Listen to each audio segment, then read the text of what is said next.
Hello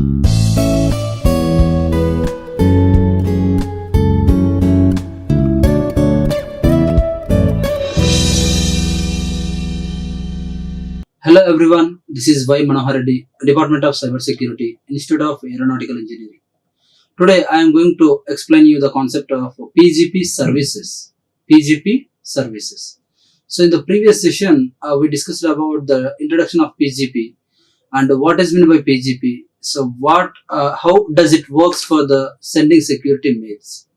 So with the help of these services, we are going to write the security mails and we are going to send the files in secured way. So here the PGP services, there are different types of services out there. So in the network security, in the cyber security, in the mobile security, system security, anywhere the services are offered. Services are offered with the help of different mechanisms or different principles that are going to use for utilizing the files or mails in secure way. So here the PGP services offered the following. The first one is what? Authentication. First one is what? Authentication. Second one is what? Confidentiality. Second one is what? Confidentiality. And third one is what? Compression. Third one is what? Compression. And email compatibility. Email compatibility. And segmentation. Segmentation. So these are the 5 services that are offered to write the security emails. To write the security emails. So the first one is what? Authentication. So what is meant by authentication? Whether the particular user is authenticated or not. Whether the file is authenticated or not. So it has to be checked, each and every perspective, it has to be checked for the authentication point of view.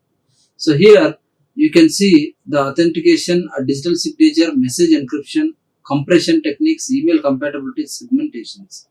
These are all the services that we are using in the writing of security mails.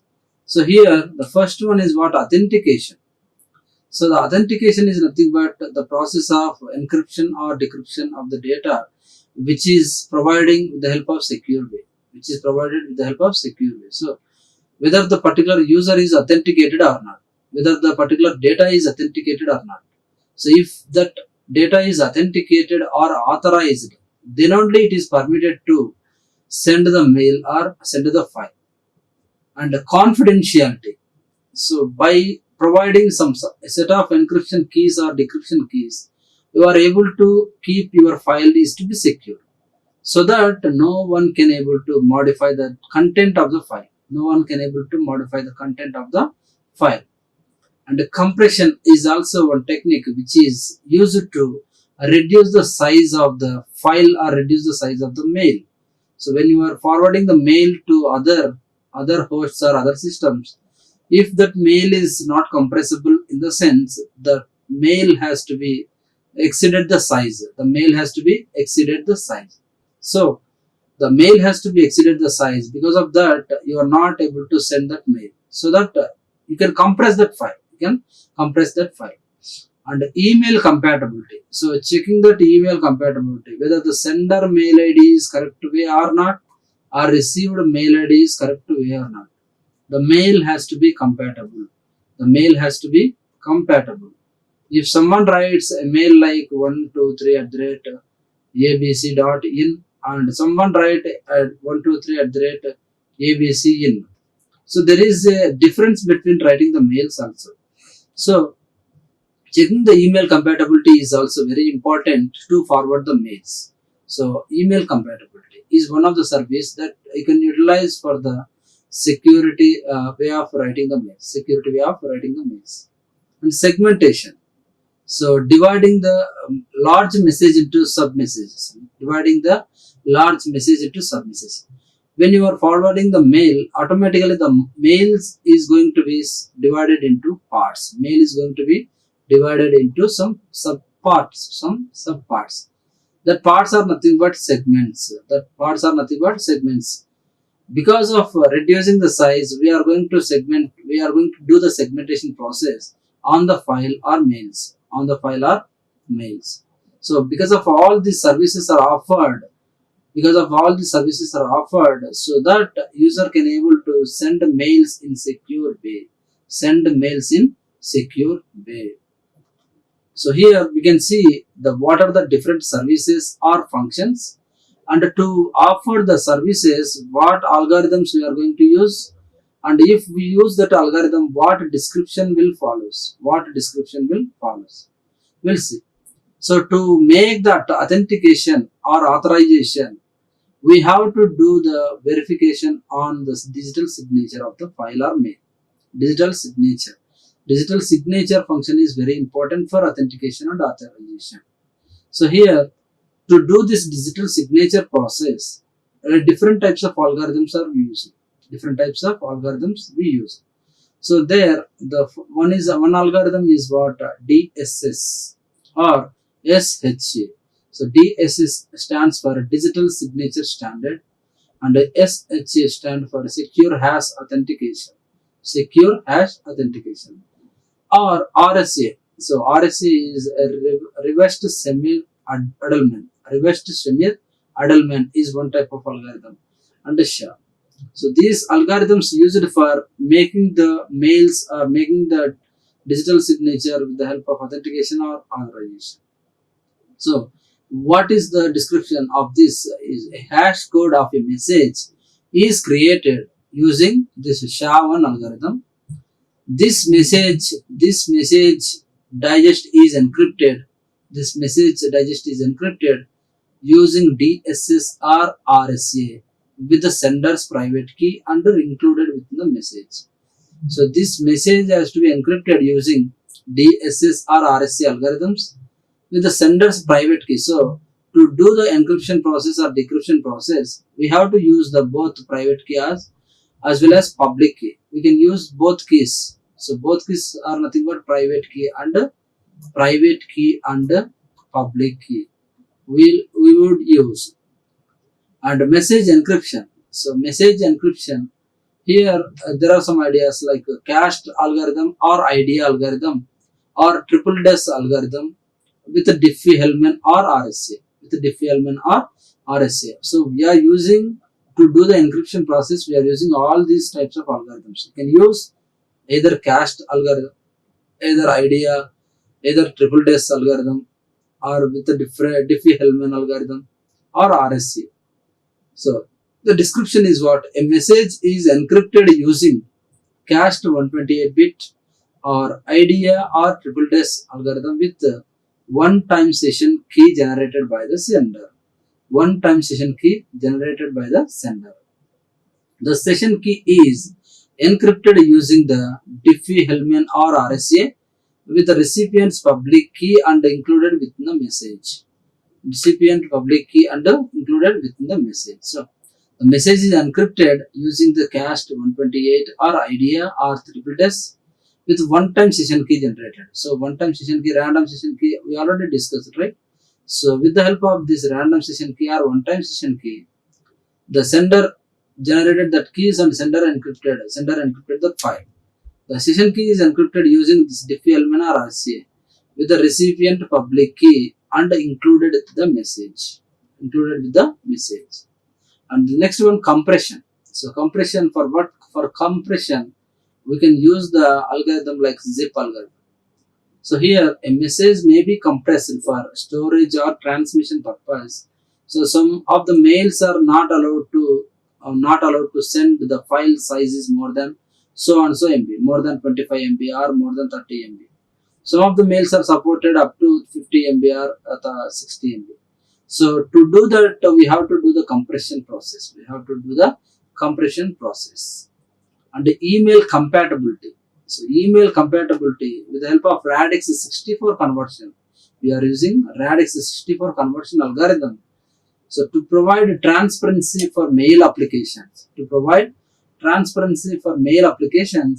An encrypted message may be converted to ASCII format, ASCII string using radix 64 conversion. So to provide transparency for mail applications, encrypted message may be converted. Encrypted message has to be converted into ASCII string format using this radix 64 command. And segmentation. So there is no need to use any algorithms. It is just part of dividing the blocks, dividing the message into subblocks. So to accommodate maximum message size limitations, PGP performs segmentation and reassembly. PGP performs segmentation and reassemble process.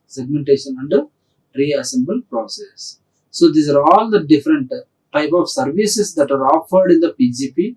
Not only PGP, that is PGP is for only email security. For all the network security, system security, mobile security, and this wireless security, for all the types of securities, we are using this all the services like authentication, digital signature, encryption, compression, email compatibility, segmentation, and all. We are using this all the services with the help of some certain sort of algorithms. And here you can see authentication. So how the authentication works actually with the help of those algorithms. So here the hash function used, which creates 160-bit message digest. And EP represents, that is nothing but encryption process or decryption process, represents public encryption or decryption, and the algorithm used can be RSA or DSS. RSA or digital signature standard can be used for the digital signature function, and unlike RSA cannot be used for encryption or key exchange. The message may be compressed using algorithm called zip algorithm. So there is represented by Z in the figure actually. So in this figure we represented that Z. The combination of SHA1 and RSA provides an effective digital signature scheme. Because of the strength of SHA1, the recipient is assured that no one else could generate a new message that matches the hash code, and hence the signature of the original message. So this is the way authentication code works actually. So after authentication, it has to be compressed with the help of some zip mechanisms. And confidentiality. The user has a choice of taking this algorithm's cached 128 or IDEA or triple days in 64-bit cipher feedback mode. The symmetric key is used only once and is created as a random number with the required number of bits. So with the help of this required number of bits, we are going to generate a random session key or random number. And it is transmitted along with the message and encrypted using the recipient public key. So here the confidentiality process, how works it actually? The sender generate a message and a random number. To be used as a session key for this message only. So for every message at the moment, every time the random number has to be generated. So for each message, one random number. And the message is encrypted using cached 128 IDEA or triple days with the session key.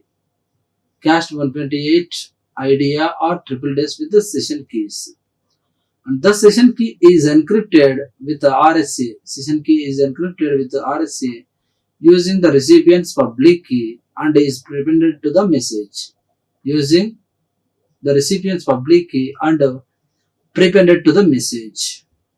The receiver uses RSA with its private key to decrypt and recover the session key. So the receiver uses what? RSA algorithm with its private key. He is actually private key, right? So with its private key, with the help of this private key to decrypting and to recover the session key. And the session key is used to decrypt this message. So the way of providing the confidentiality for the mail or file, we have to use this encryption and decryption processes. And we will see here the PGP cryptographic functions. PGP cryptographic functions. So here the first part is what? The first part up to this is for authentication only. And for the second part is for what? The confidentiality only. And this third part is for both confidentiality and authentication. So here we can observe that the message applied with hash code hash function. After applying that hash code or hash function, it is processed with the encryption process. It is processed as an encryption process, and then it forwarded to the compression purpose. And it is forwarded to the compression purpose. So after compression purpose, it is going to be forwarded to the destination side.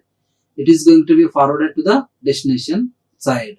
So here we can use the key of receiver CA key, and we forwarded that mail to the destination B. We forwarded the mail to the destination B. Now the destination B got received the mail or file. So what it does actually, it does the first of all uncompression process. Uncompressed message has to be decrypted with the help of decryption process, and separated hash function. So with the help of this separated hash function and the decryption processed data, if those two are compared, then only the message is received by the receiver side. Or else if it is not matched, then the message received by the receiver is not trusted message. So like the way authentication process works, so before sending the message to the destination, it is doing for the hash function as well as encryption process as well as compression process. After that, it is forwarded to the recipient side. The recipient can able to do first what? Uncompress the message. After then, message has to be separated in the form of decryption process as well as hash. So separating those two from message. Now the message got delivered to the receiver side is comparable. If the comparison results are same, then it is received by the receiver and it is used by the receiver. And similarly, confidentiality. So here the message is going to be, the first of all message is going to be compressed with the help of zip, then do the process of encryption process. After that encryption process, it is applied with encoding with applying encryption process with the symmetric key, that is KS, and user B key has to give to the receiver side. Now the receiver side, the message got delivered here, and this message has to be divided into two types, that is nothing but segmented. So here the decryption process is going to be done, and here the decoding process will be done. After this decryption process and decoding, it has to be uncompressed the file. Now the message got delivered to the receiver side. Originally. So that is nothing but applying this encryption process and symmetric key for both receiver and sender side is for what? Confidential purpose. Is for what? Only confidential purpose. And the third one, confidentiality and authentication. Both here, we can able to process this encryption process as well as compression. Along with that, we can able to process generation of the keys and generating of the keys forwarded to the receiver side also. So here the message is going to be applied with the hash function, then it is processed with the encryption process, then next it is forwarded for zip compression, and then encoded with the help of key, symmetric key, then next to again do the encryption process, and it got delivered to the receiver side. Now receiver got this message. After receiving this message, it has to be decryption process applied for the decryption process, along with that decoding process. After applied those two, it has to be uncompressed. The message has to be uncompressed, and unencrypted message has to be used by the decryption process and as well as the hash function. So it compares both the message which is coming from decryption process and hash. It should be compared if if it is matches, then it is able to received by the receiver, and you can able to view the contents of the file. So that is about PGP cryptographic functions. So here the source and the destination are the main important roles, and if it doesn't find the source, the destination be our receiver side, there is no email compatibility or there is no email authentication process. And here we can see the confidentiality and authentication both. So both services may be used for message. The first, a signature is generated for the plain text. And prepended to the message. Then the plain text message plus signature is encrypted using cast 128, and the session key is encrypted using RSA. The plain text message plus signature, both plain text message plus signature, both two are encrypted using this algorithms, cast or IDR 3S. And the session key is encrypted using RSA for EI email. The sequence is preferable to the opposite, encrypting the message and then generating a signature of encrypted message. So it is generally more convenient to store a signature with a plain text version of a message. So it is somewhat convenient to store a signature with a plain text of a message. Furthermore, for purpose of third-party verification, if the signature is performed first, a third party need not be considered with the symmetry key when verifying the signature.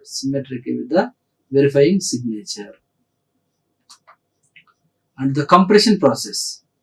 So PGP compresses the message after applying the signature but before encryption. So the compression process works before encryption. So PGP compresses the message after applying the signature. So compression, when it comes compression, actually it comes after signature applied, and before encryption process. At that moment only PGP compresses the message. Have to verify that one. So this has the benefit of saving space. Both for email transmission and for file storage. The placement of the compression algorithm indicated by Z are Z for compression and Z universe for decompression.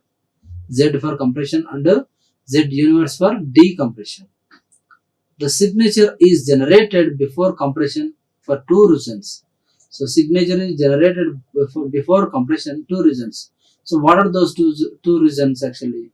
It is preferable to sign an uncompressed message, so it is free of the need for compression algorithm for later verification.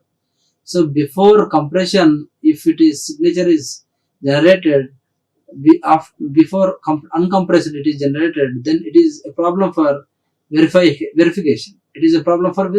So it is preferable to sign an uncompressed message, so it is free of the need for the compression algorithms. So different version of PGP produce different compressed forms.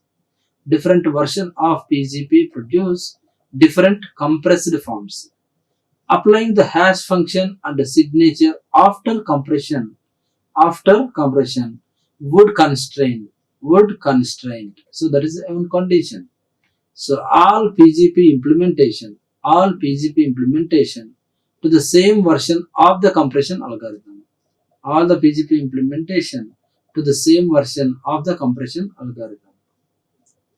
And message encryption is applied after compression.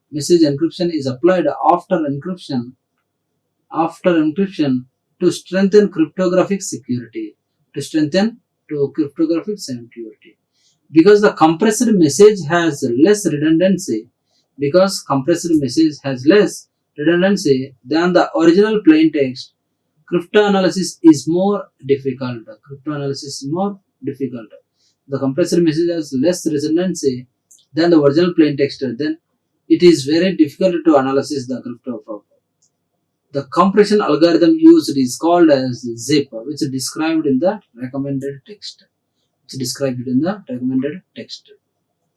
The next, email compatibility. So, email compatibility. Any electronic mail systems only permit the use of blocks consisting of ASCII text. Use of blocks consisting of ASCII text. So, to stop lengthy messages or to stop the undesired text, so there is some of use of blocks will be there. So when PGP is used, at least part of the block to be transmitted is encrypted actually. So at least part of the block is to be transmitted is encrypted. This basically produces a sequence of arbitrary binary words. This basically provides that what? A sequence of arbitrary binary words which some mail systems won't accept. Which some mail systems won't accept. So to accommodate this restriction, PGP uses an algorithm known as Radix 64, which maps 6 bits of a binary data into 8-bit ASCII character. 8-bit ASCII character. Unfortunately, this expands the message by 33%. However, with the compression algorithm, the overall compression will be about one third. About one third.